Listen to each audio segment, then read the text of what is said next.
And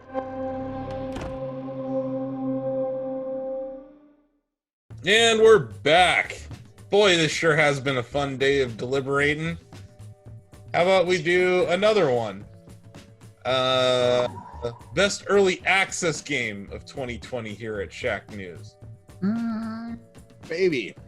What are the qualifications, Asif? They have to be early access. Does it have to run well in early access or no? It does. It's best. It doesn't run well on early access. Define best for you, Greg. Here's best. Here's what the word best means. No, he's saying define early access, which I guess is kind of early access. It kind of implies it won't run well.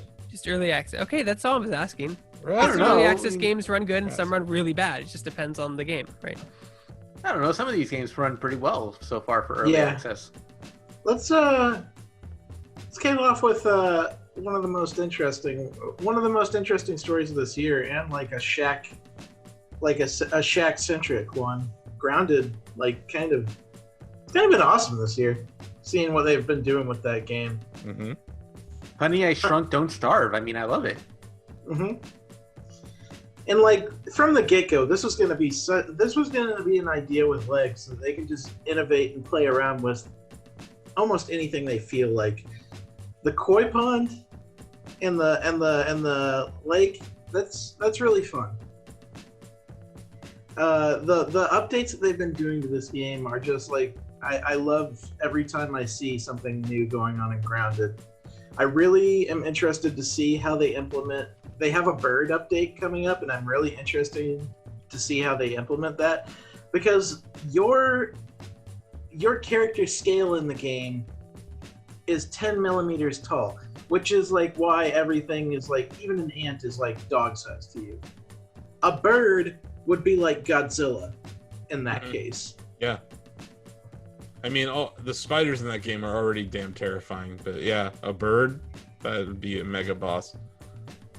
Yeah, that game definitely deserves to be nominated. I guess technically it's Xbox Game Preview, but yeah, it's the same. Oh, it's on Steam Early Access also. Oh, it is on Steam Early Access as well. But yeah, some of these games are on like the Epic Game Store equivalent of Early Access. Some are on the Xbox version of Early Access, but they're all Early Access. I appreciate that Microsoft's been putting a lot of their stuff on Steam this year, including Grounded, which is a pretty big one. I had something else to say about Grounded, and I just blanked.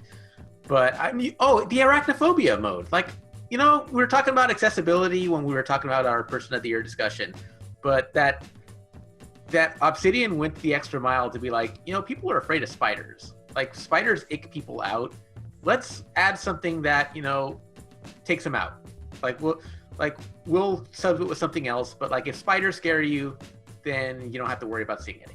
What's really cool about that setting is if you toggle it, it even removes the spider from the main screen of the game. Yeah, and that's something that they didn't have to do, and that I'm really happy that they did it, and that they took those people into consideration. Yeah, we talked to Jabby about that on our live stream. Adam Brennicky, the lead of the team behind the game over at Obsidian, and yeah, he was like, when we were doing early testing, we noticed that people who were had arachnophobia they wouldn't even play the game. And he was like, we need to do something about this. And I think what they did is awesome, and it deserves a lot of praise. But yeah, a lot of Xbox game studios have done amazing work in the field of accessibility this year, and but Grounded is definitely one of those for sure. I like TJ. I am also very much looking forward to see what they do next. Like little practical things, like being able to use leaves to glide. Like that's a cool idea. And there's so much mileage they can get out of this concept. And I want to see what they do with it next year. And I mean, already 5 million people playing it, so it's pretty damn successful, even in its early access state.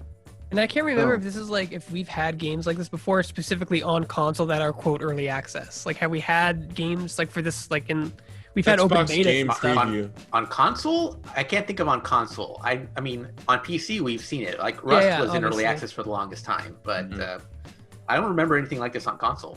Fortnite. That is true. Yeah. I mean, yeah, no, Fortnite's still in early access technically, right? Nope, we actually wrote that story this year. They left early access finally. It was in the dump.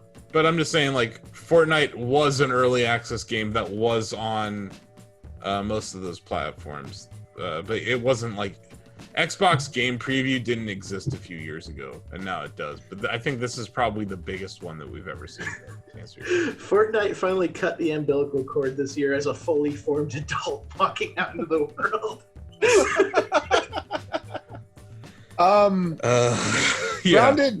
Grounded is freaking Grounded's freaking dope. I don't like those kind of games. I liked Grounded, and I want to those see where fighters. it goes. Like, there's so many places for that game to go, Uh-huh. and I But think it it's just- exciting. They haven't even implemented like a full story yet. Like, imagine when they get to that stage. Yeah, You will be crossing the street in that game at one point. I guarantee it. Frogger, Maybe. Yeah. Oh, that'll be terrifying. epic, terrifying Frogger. But the Honey I Shrunk the Kids vibe that game puts off can't be undervalued. Mhm. Like, it really is fantastic. It's difficult. Like, we all played together. You, me, Greg, Osif, Sam, yeah. Yeah, and we just like hopped right in and had a blast. And we were like trying to build a little fort, but we kept like having to fight off stink bugs. Yeah. And then like I got my world fucked up by spiders several times in that game. Oh yeah. You can just be minding your own business, and then you're like trying to get back to camp, and you're like, oh god, Yeah. there it It was is. like fuck, and then like your so backpack's effective nearest. too. It's Oh, like it really is. you hear like you suddenly like hear the music chime up telling you you're in danger, and then you see the blades of grass start to part. It's those glowing eyes. It's the glowing eyes, man. It's fucked up. That game is fucked up. I love it, but I hate spiders. I fucking hate spiders. Dealing with these, like, I don't know how Sam gets by dealing with spiders that big on a daily basis. Like, I really don't know how he does it there in Australia. Somehow he manages. Like, it ruined me in like 5 minutes playing Grounded though. But I feel like have we talked about Baldur's Gate 3 yet? No. Not No. yet. Because I don't know. I feel like they're doing they're doing so much with that game, and it is far from complete. But just the fact that it's so expansive already, just in, 25 like, hours. Yeah, that's just like a little taste of what we're getting, and there's already so many different branching paths you can go down just in that first little, I guess, maybe quarter of a game, a sliver of a game. It's just sky's the limit there. I feel like sky's the limit with Baldur's Gate 3. And I don't know. I also got way more into D&D this year than I have been in previous years. And like the idea of being able to do a campaign with my friends online in a game like that is very enticing to me. So I feel like there's a lot on offer there already, and I mean, obviously you're not gonna be able to do everything you would do in like a regular D&D match, but I feel like you do get a lot of the open options that you would get if you were just playing pen and paper with your friends, like in a game. So I'm in awe of what Baldur's Gate 3 is doing.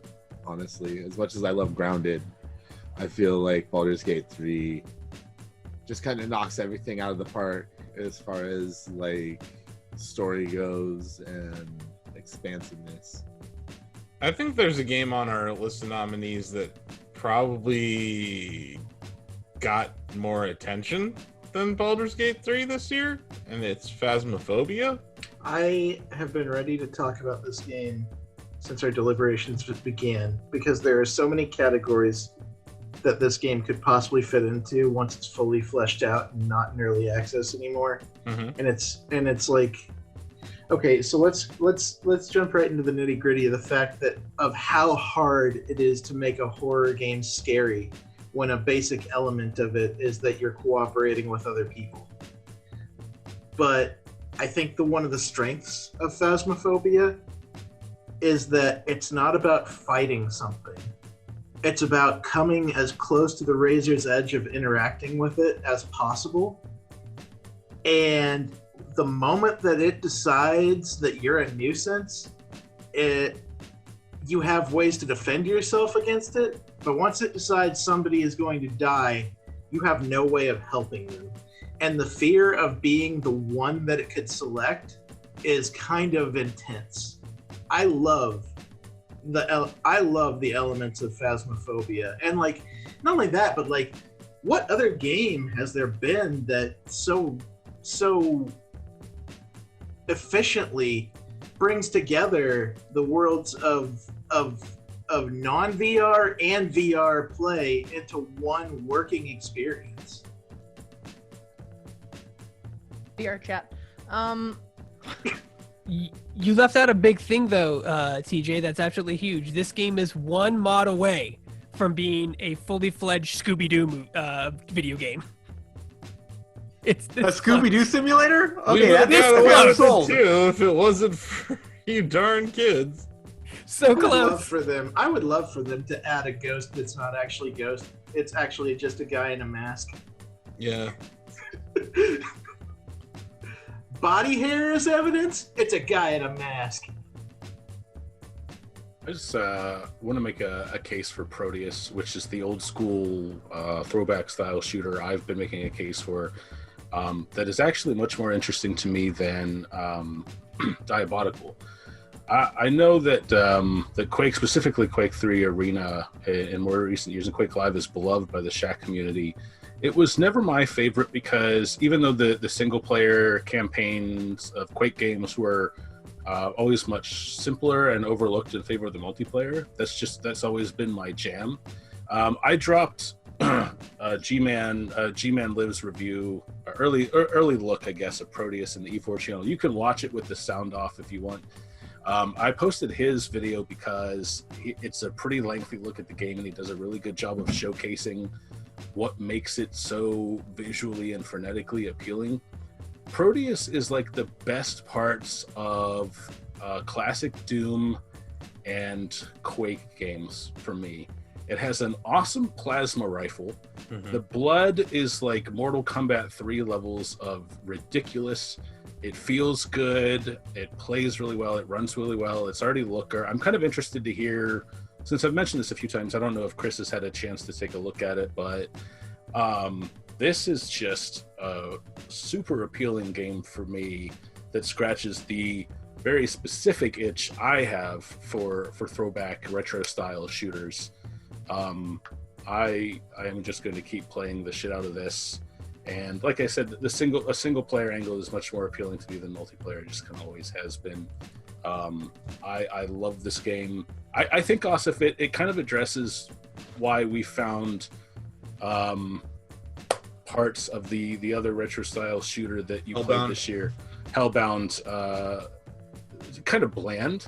Yeah. Proteus is just like, it doesn't just ooze personality, it kind of blasts you with personality. Mhm. It looks so damn polished. It feels great. The weapons feedback is so important in shooters, right? We've talked about how, like, I love Quake 2 for its single player campaign, but Quake 2's rocket launcher, specifically the feel and the sound effect, were just so weak to me. Mhm. Whereas, like, it had a great, like, boom for the super shoddy. Like, Proteus just nails the sound and feedback design of its weapons. The levels look cool, the monsters look cool. Everything about this game is just fucking stylish as shit. And it just... What's that, TJ? I said this to the Killing Floor devs. There's nothing that changes the feel of a game like an impactful shotgun. You gotta have, like, shotguns are pivotal. If your shotgun doesn't look or feel good, then your FPS might need more time in the oven.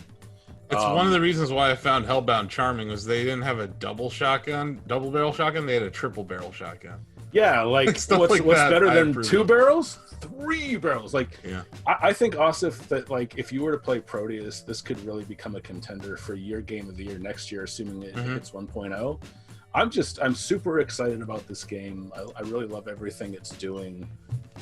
It is, like, the first time I've really kind of bought into early access, because the thing about early access, and one reason I don't think they should be up for any awards other than early access, is because let's say you put a game out there and players hate it, it could become a completely different game by the time it releases.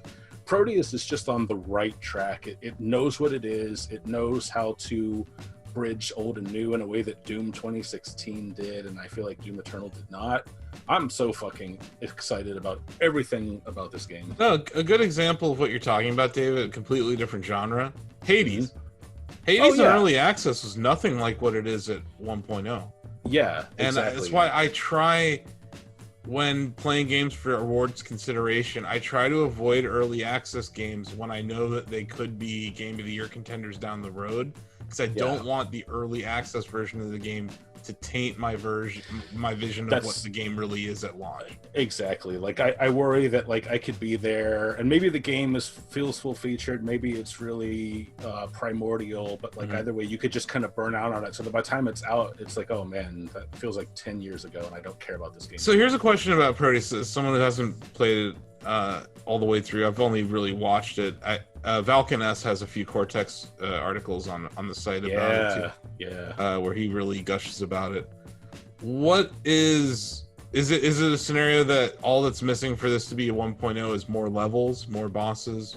Or I think so. Is it just like kind of a vertical slice? Like, why is this early access? Is my question. You know what? In sticking with the theme, I would say instead of a vertical slice, it feels like they have the shareware episode done. Okay. Right? Like it just feels like they're almost but not quite there. But what they have, like if I were to like F10 quit this game and see a purchase screen to send a check somewhere, like back in the day, I would go to my mom and be like, Mom, cut this check like right now. I need to play more of this game, just like I did with Doom back in the day. Like, it really seems like an interesting balance of Doom enemies and Quake enemies and Doom multiplayer.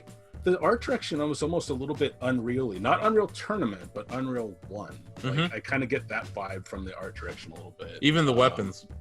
Even the weapons too. Yeah. But that's what we're seeing with this like, I don't know what to call this era of FPS games. It's like old school, retro style. You know what?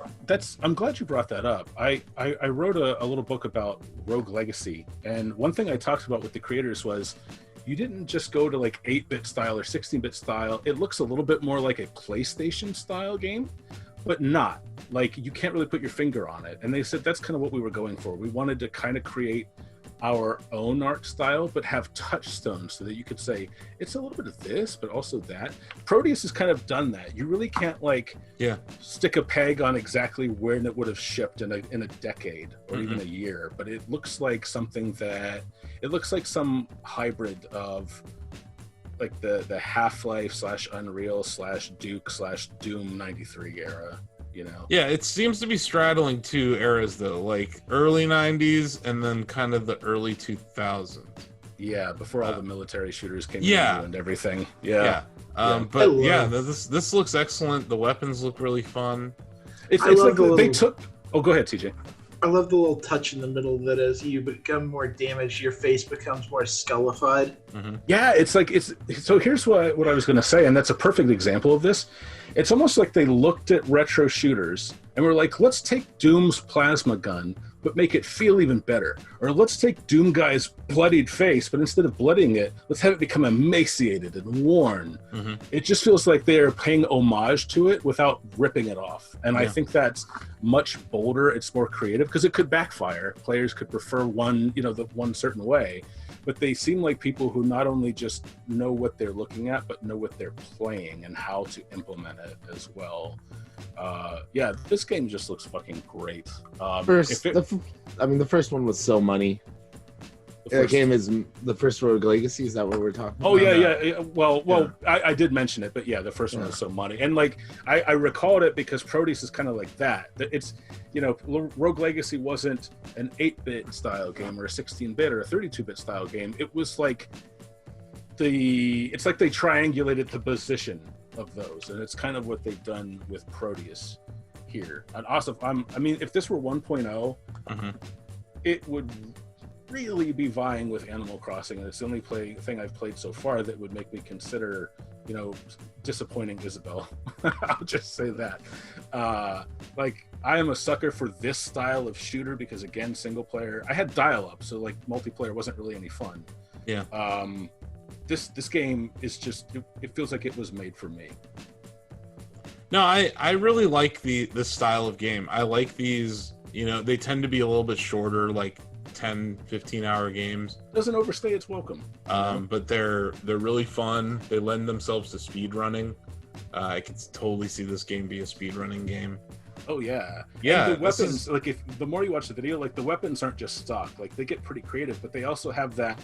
Here's your trusty sidearm shotgun. Here's your plasma rifle. I saw some dual wielding as well. Yeah, dual wielding. So again, there's a 2004 little nod to Halo 2 in there. Mhm. And just the blood is just hilarious. Like it's It's like a Mortal lot of Kombat. blood. Like it's Mortal Kombat 3 because Mortal Kombat 3 was kind of cartoonish, but in kind of a fun way, whereas like 1 and 2 were darker. Yeah, like For- when you uppercut someone and their torso falls off, and then there's like 40 ribs that go flying and out. like 18 skulls, and yeah. It was just kind of like, that's ridiculous. I'm kind of laughing right now, but like, yeah, Proteus is a looker for me. I love it. What do you Okay, think, TJ? so I'm looking game. let me tell you about a game. Can I tell you about a game? It's called Sunday Rivals. What if you made a good football game in 2020? That doesn't exist. But Asif, what about Madden? Nope. Sunday Rivals. Our good buddy over there. Have you heard? Do you know the Shacker Low Poly? Yeah. He's very old school Shacker. Mm-hmm. One man dev making this game. Sunday Rivals. It's this football game I've played more than any other football game this year. It's really damn good. It's kind of like similar to NFL Blitz style gameplay. I will say that looking at those character models look a little goofy. They look like they look like dwarves. It reminds me Kinda. a little of Blitz and like Blood Bowl. Like, It's a little Blitz, a little Blood Bowl, and then a lot of Tecmo Bowl. And for me, man. those are my That's- jams. Those like, are my jams too. Actually. I love There are pick some up and play small kind of games. dudes with huge shoulders. Yes, they are. I, And Frank added a Cleveland team just for me, so I appreciate Oh it. shit! But he did make them totally suck. So Okay, that's on brand. All right. all he right. was like, I added a Cleveland team. They're the worst in my game. I'm like, damn it. Asif's like, oh, dude, it brings a tear to my eye for so many reasons. And Yeah. then like it's like he's like, yeah, it's like a big deal if you win with that team because they're like horrible. I've actually Yeah. been playing with the he had to kind of come up with spoof names for the teams because they're not licensed or anything. So I Yeah. played with the Green Bay Packers equivalent. He does a really good job of like kind of set like satirical names for players and stuff. Mhm, But it's mhm. I don't know. It scratches the itch for me. Like there was like a few months there where I was playing Sunday Rivals kind of every day, and because there is no, God, I haven't had a Madden game that I've wanted to play in 10 years, Yeah. if not longer. So yeah, it's as someone who likes having a daily sports game, Sunday Rivals kind of fell into that for me. I just wanted to give Lil Pally a shout out. I don't Did think you it's like gonna Legend win. Ball at all, Asif? I know TJ played it, but have you played it? I have not had a chance to play Legend Bowl. I liked what I saw of it. I would. yeah, there are things that I'm not fond of, like, but those are things that they can smooth out over time. The elements that are there, I really like that game. Mhm. I feel the same way about it that you described here with Sunday Rivals. Like the feel, the progression of the game, I love the screen shake when you hit somebody really hard in that game. Mhm. It's good. And I'll say, I, like, it's cool to see these games be developed in early access because, at least in the case of Sunday Rivals, he's really listening to the community. Like, there wouldn't be a Cleveland team if it wasn't for me tweeting at him. You know what I mean? Like, things Yeah, like that's that. pretty cool. That attention to detail. That's crazy. And you know, he's not in any rush to ship it. He's gonna ship it when it's done, kind of thing. It does, and I think what's nice about these titles versus like an annual series from EA Sports, for instance, is like he'll probably provide updates to rosters, and you're not gonna have to pay for them, which I think is gonna be kind of cool. That is cool. But It yeah, kind of I'd reminds say me I'd of give it a shot. Yacht Club's approach to adding content, where like if you have the game, they don't charge you for the new stuff because Yeah. they're giving you a reason to come back to it. you That know? Yacht Club Kickstarter for Shovel Knight is the gift they just kept on giving. Seriously. I can't think of a better value than the Kickstarter for Shovel Knight. But yeah, I just wanted to shout out those two sports games before we moved on to Anything else Yeah. we got here? Yeah, we gotta move on to Rogue Legacy 2, which we started talking about a minute ago. Goodness gracious, what a delight. Oh my goodness. Just the fact that they keep adding to it. I mean, they could have just made like built on the first one, just like added more stuff in the castle. It would have been super cool. They're moving beyond the castle. Instead of giving you like new characters with like new traits or whatever, they let you pick classes. And the Yeah. classes all feel like very much different from one another. Yeah. The thing that's impressed me most about Rogue Legacy 2 so far is they're trying to go the Spelunky route of like, oh shit, what did I just find? Like the moment to moment, like you know, Eureka moment where it's like, what did I just find in this run that you're not going to be able to find like another run, like that sort of thing. Like that immersion style gameplay. I'm loving what they're doing with Rogue Legacy 2. They have a lot. My concern with it right now is they're focusing on adding so much content when they need to work on the performance, because the game's performance is leaves a little bit to be desired. But if they can tweak the performance and they can optimize it, it's going to be great when it hits 1.0. I'm so excited for it. Nice. Yeah, I had a really good time when I was playing Rogue Legacy 2. That game, it's like like you say, the classes are easily one of my favorite parts about it. One of the more interesting aspects that I saw was that not only did they give each class like its own standard set of abilities, like like the barbarian has like that spinning slash when jumping, but it all on the ground. They also have that shout that like throws enemies off kilter and will actually kill some of the smaller ones. But like they all have like a randomized special spell that they all get too. And some of them is it the same spell every time you choose them, or oh, you No. just said okay? I see No, what it's you're very saying. much different. I got like you. Okay. some like the same barbarian could get either like an ice beam or a fireball, Mhm. and some of those can be like straight up super useful, and some of them are a giant fart that does nothing. Yeah, some of them still have like drawbacks, but like, Flatulence. but now that you have Yeah. like 3 different ones to choose from, you're just like, okay, this is a really cool ability that I want. This is something I've been cleaning up with, but that's a hell of a drawback that it has. Do I want to pick this, or do I want to go with like the mage that has like also this cool ability that I really want, but it's like brittle as all hell. Like you have choices that you got to make for your next run, and there's a lot of financial consequences to making the wrong choice. Just the implementation of the classes, and now that they've added the update where everyone has their own resource, like they spend mana, they spend health, like they spend all that sort of thing. That they keep iterating on this is just incredible, and I can't wait to see where else they go with it. Yeah, they're doing a really good job with that game. Like I even as far as it is right now, like I agree with you, the performance isn't where it needs to be, but they have a very good foundation of fleshed out content as far as like the characters and the mechanics that will keep me coming back to play this game over and over, the same way I play Hades. Yeah. I mean, I think they already established that with the first one too in a lot of ways.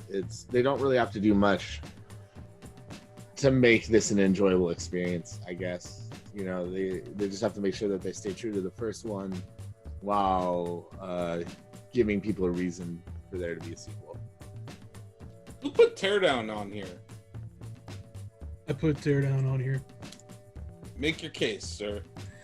My case is this game is barely a game. It's more of a proof of concept. But it lets me do the thing that I love to do more than anything else. Destructible environments. Tear shit up, destructible environments. Yeah. It's entirely voxel based. The world is made up of like 2-inch by 2-inch cubes. It's like Minecraft, except for the cubes have been shrunken. But it's used to build up buildings, plant life, whatever else. The game as it comes has a loose narrative where you work for a company that's in charge of destroying things, and ends up being kind of like A heist. It's a heist game. Yeah, heist game. But even better than all that, once you complete the levels, as simple as they are, you get to go into free mode, do whatever you like, set up your own contraptions or setups. And the mod community has already exploded in an insane way, to the point where people have found out that conventional 3D scans of buildings, cities, whatever else we've had online and shared for years, they're easily importable into the game, and people have been downloading like scans of famous buildings, cathedrals, city blocks, or whatever, and putting them in, and then just loads into the game. Snap your finger, it's there, and then you get to start blowing it up, tearing it apart, driving through it, what have you. The game is also entirely path traced, which means the graphics are incredibly realistic, even though it's just a bunch of pixel cubes. The lighting is insane. The volumetrics are astoundingly good. Just it's a graphical powerhouse, even as simple as it is. And I can't wait to see where it goes. It's more like just a proof of concept rather than a game, but it's like it was like an engine first, right? And then Teardown was kind of the game built from the engine. I'm not really sure exactly, but it's been shown off for years on social media by the guy that was working on it. I'm pretty sure that's what is going on here. Is he had been working on an engine for a long time, and Teardown was kind of the product of all of that work. Like, he needed a showpiece. But yeah, there's talk about a really, once again, a very interesting group of games in this category. But Teardown is like definitely one of the most. I wanted to post a tweet into the Slack we were looking at that has a short video you can skip to any random point you want. It shows a guy downloading 3D scans of random places online and immediately importing it into the game, and you get to see just how fast you get just some amazing stuff and the chance to play around either using the game's mechanics or whatever. He had a scan of a tank that he put in towards the end of the video where he just uses it to drive into this power plant thing that had been online that he imported in to the engine. I mean, like, when I saw TJ play it, like, he was having a lot of fun with it, and I think, like, when you can see a game and see what players are doing and how they're reacting, and it's, like, a legit reaction, not some bullshit overreacting, like, it's... TJ, when you ran out of the house and forgot about the gate, you completely panicked. You're like, oh, the gate's locked. Shit, I forgot about the gate, and then you lost. You had to start over. That's just like in a heist movie. If you forget something, you're not getting out of that casino.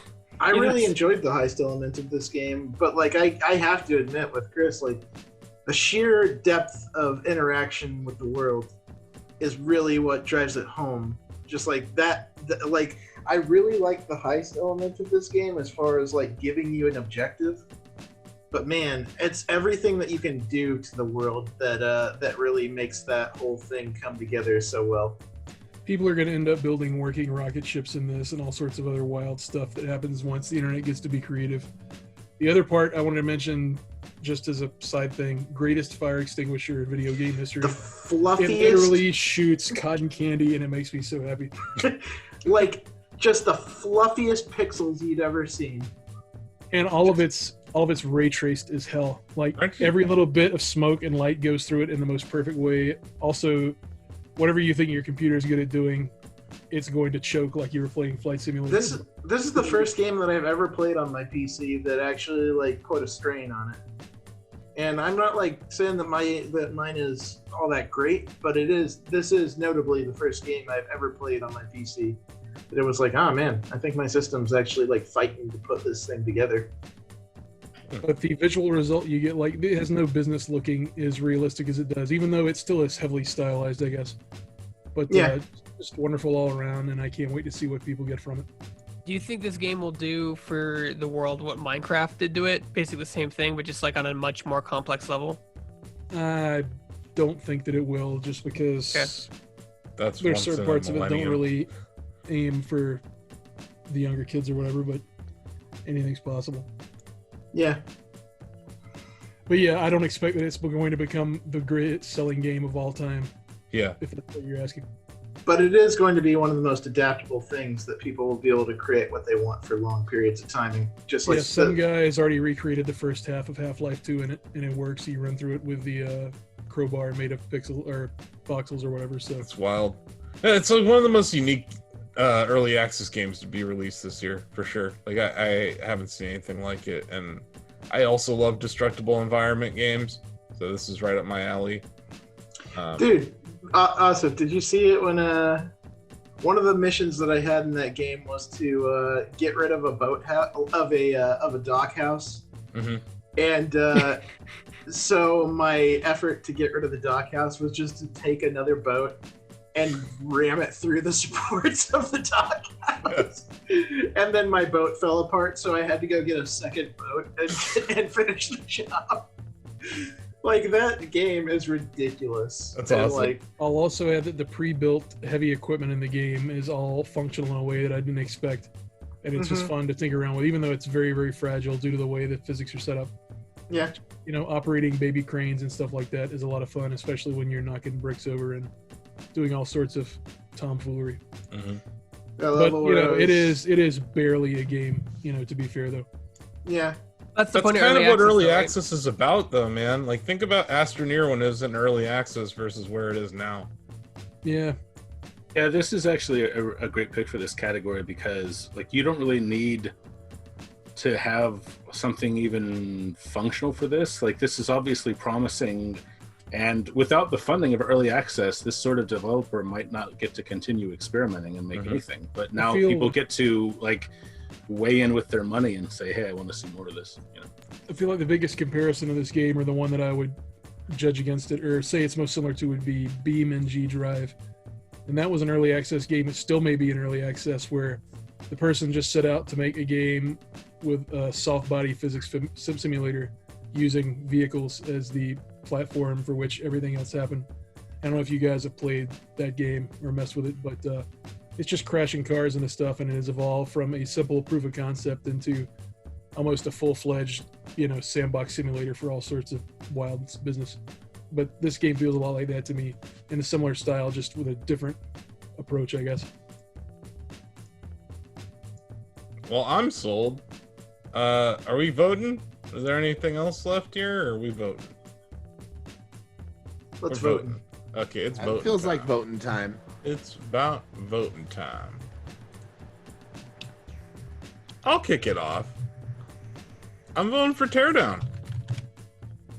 I think it's really cool and different. I'm also voting for Teardown. I had so much fun with that, and I can't wait to see how that evolves. This house is in my way. Okay, and then TJ just continues to just bulldoze down the house instead of go around it. Yeah. Both Sam and Donovan couldn't make it for this, but they are voting for Grounded. I really want to vote for Rogue Legacy 2, but those performance hitches are too much for me, so I'm going to say Grounded. Ozzy is voting for Grounded. I feel like I would betray my own heart if I made such an impassioned case for Proteus and then didn't vote for it. Teardown looks pretty cool, but Proteus is like exactly what I want in a throwback FPS. And it's Putting that game- looking really good. Like, Yeah, it is. That's I'm not putting- looking early access. It looks like it just needs a little bit. It maybe Yeah, needs to be meatier. If I had one complaint, it's that I remember the first time I played Brutal Doom, like the highest violence level was like anime violence, where every shot just caused like this curtain of blood, but it was so much that it obfuscated your view. And I hope that Proteus at least lets you dial back the blood a bit, because it's so wanton that it is funny, but it also kind of impedes the action a bit. But other than that, I love everything about it. Your argument for that game actually convinced me to put it on my Indulicious list. Oh yeah, nice. Okay, cool. Greg? Oh, see, I was gonna vote for Grounded, but now, like, I mean, all the Teardown stuff, watching TJ play it and watch Chris make a case for it, because, like, Grounded's great game, like, but at its core, it's just a survival game with a really cool aesthetic setting of, like, being small, so, like, I'm gonna have to go with, Teardown. And to Blake's knowledge, like, Baldur's Gate 3, I like the classes, I like everything about it, but as a D&D aficionado, not having the combat grid-based is, like, a travesty to me. Having to things drag a string to move. I'm like, just let me click a box and move 5 squares. It's a DNA perfectionist. Oh no, it's just that it's fun. I think it's funny, as a game that claims to be so loyal to D&D, they left the most core part of it out, which is the grid-based combat. I mean, they essentially have a mode, like, you can basically do turn-based with it. You know that, right? But that's not grid-based. The game is turn-based. It's not grid-based, no, but I mean, it's like, I think it has a lot of the function and features of what Greg is talking about. Like, I know what he's talking about. Like, I get it, but I feel like it doesn't, like, I don't know, squares don't necessarily work in the type of environment sort of settings that they're making. That is a challenge of it, is that they've added so much like verticality to this game in terms of like ledges and high and ladders and higher elevations and hills and all that jazz. Like, I'm sure that the squares are there, but you just can't see them. In a lot it would be ways. very hard to like make that. It would be ugly to make that a grid too. Yeah, it wouldn't look anywhere near as fantastic. Steve. But I think I'm voting for Grounded. Okay, thank you. Blake, I'm guessing Baldur's Gate 3 for you? Yep. I gotta stick with my heart on this one. Okay, Bill. I was going to go Baldur's Gate 3, but having watched Teardown gameplay, having heard Chris talk about it on Teardown, it seems Hey, like Josh, a really unique concept. what you got? I mean, there's a lot of love for Teardown and a lot of love for Grounded, and they're both really great games. But I just think that what Larian is doing with Baldur's Gate 3 is something that's absolutely uncomparable to anything else. And yeah, I mean, I absolutely love what they're doing and what's available in it now. And I gotta go with Baldur's Gate 3. Okay, let me do some tabulations here. I also vote for Baldur's Gate 3. What? Oh, I mean, I yeah. nominated Teardown, but you know, I appreciated Josh's argument for Baldur's Gate. Not mine though. Okay, That's cool. Excellent. As long that as that just changed everything. Okay. Wow, that is like. Okay, that's so wild. Baldur's Gate 3 has 3 votes. Proteus has 1 vote. Grounded has 1, 2, 3, 4 votes. And Teardown has 1, 2, 3, 4. Great. Okay, we have to revote because there's a tie between Grounded and Teardown. So all you BG3 voters, I'll make it easy. vote. I'm going for Grounded. If I have to make a choice between those two. You do. Okay. Yeah. Now, David, Grounded or Teardown? Teardown. Survival games really aren't my bag, actually. Okay, unless sorry. there's- So. That was actually. Yeah, they're not my survival games aren't my bag either, but Grounded just hit the right trope or something with Chris, me. I really Grounded or enjoyed it. Teardown? I'll go for Teardown. Josh? Teardown. Okay. So after a tie and a revote, we have Grounded, 1, 2, 3, 4, 5 votes. Teardown, 1, 2, 3, 4, 5, 6. 6. Teardown wins! Barely. Teardown is your Shacknews best early access game of 2020.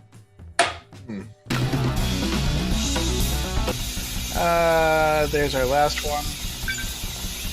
Oh gosh, it's gonna be a photo finish. Oh, I need to not see it stuck on things. Ah! Oh no! How do I get out? Oh dear.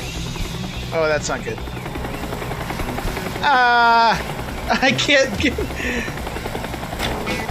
Ah! Stupid locked door. I forgot about the locked door.